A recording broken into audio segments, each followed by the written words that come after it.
Ce qu'on pouvait observer, donc, c'est des personnes qui souffraient d'anxiété, de dépression également, et puis certains pouvaient souffrir de traumatismes psychiques parce qu'ils étaient vraiment très exposés aux conflits armés, qui, pour le rappeler, par rapport à les situations actuelles, durent depuis 8 ans. Donc c'est vrai que c'est un cumul de facteurs qui donne une santé mentale fragile et potentiellement très compliquée.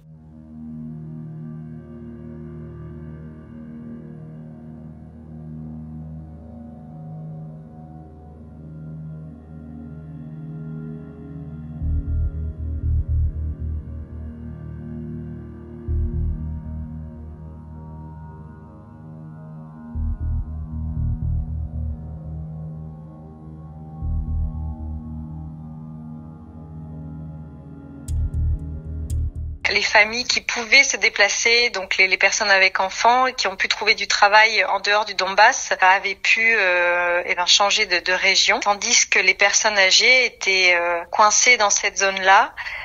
Aussi parce que à l'époque, en tout cas, économiquement, elles devaient aller chercher leur retraite à Donetsk à l'époque. Je ne sais pas si c'est encore le cas. Hein. Et donc, il y avait cette nécessité d'être dans cet endroit-là. Il se trouve que la plupart des personnes étaient des femmes âgées de plus de 50 ans, puisqu'elles n'avaient pas été en mesure de quitter la zone du Donbass au moment du début du conflit. Et donc, elles étaient comme coincées dans cette zone-là, sans possibilité de se déplacer ou d'aller dans une autre région d'Ukraine. C'est vrai que c'était des situations aussi alarmantes parce qu'on ne voyait pas forcément d'issue au conflit, et donc il fallait travailler sur une situation qui est en cours et qui n'est pas terminée. Et c'est ça qui est le vrai challenge en santé mentale, c'est de soutenir des personnes alors qu'elles sont encore dans la situation qui peuvent leur créer des difficultés et potentiellement du traumatisme. Là, on sort un peu du champ de la santé mentale, mais c'est que moi, j'y étais en plein hiver, et donc il faut se rappeler que dans cette région, il fait extrêmement froid, et c'est des personnes qui passent leur journée à chercher de quoi se réchauffer, et c'est vrai qui ont froid physiquement. C'est vrai que ça rajoute du stress et aussi des difficultés au quotidien.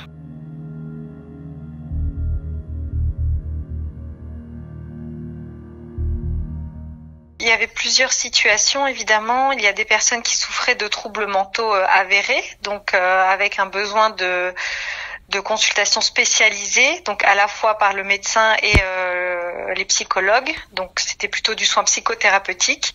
Et il y avait d'autres personnes qui avaient plus besoin de soutien psychosocial pour faire face au stress immense d'être coincé dans une zone. Et on sait que dans ces moments-là, il est compliqué de mobiliser ses ressources personnelles pour faire face à un niveau de stress très élevé, et notamment, comme je vous disais tout à l'heure, quand il n'y a plus le réseau familial et social habituel, quand il n'y a plus les habitudes de vie, et qu'en plus il y a une rupture dans les soins, même pour des soins très basiques, des personnes qui étaient en détresse à cause de leur simple diabète ou des troubles cardiovasculaires. Évidemment, ça rajoute du stress aux personnes, et donc on vient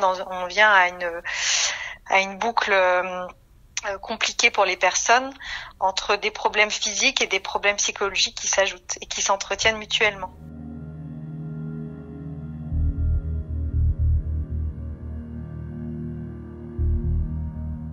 C'est ce qui leur manquait beaucoup, c'était les habitudes de vie, qui sont aussi soutenantes pour vivre au quotidien. Les ruptures familiales étaient vraiment au cœur de leurs préoccupations, les inquiétudes pour le futur, pour elles-mêmes, mais aussi pour leurs enfants, petits-enfants. Ça, c'était un gros facteur de stress.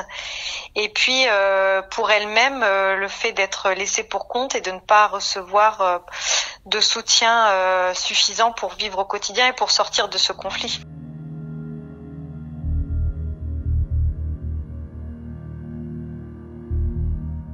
Pour les populations qui étaient à l'est de l'Ukraine, ce qui nous inquiète, c'est un cumul de facteurs de risque, c'est-à-dire que les personnes sont déplacées, ou en tout cas tentent de se déplacer, et elles arrivent avec leur histoire et leurs potentiels facteurs de risque anciens, puisque le conflit dure depuis 2014, et donc ça donne plus de risques en termes psychosociaux pour ces personnes. Life. Life. Life. Life. Life. Life. Life. Life.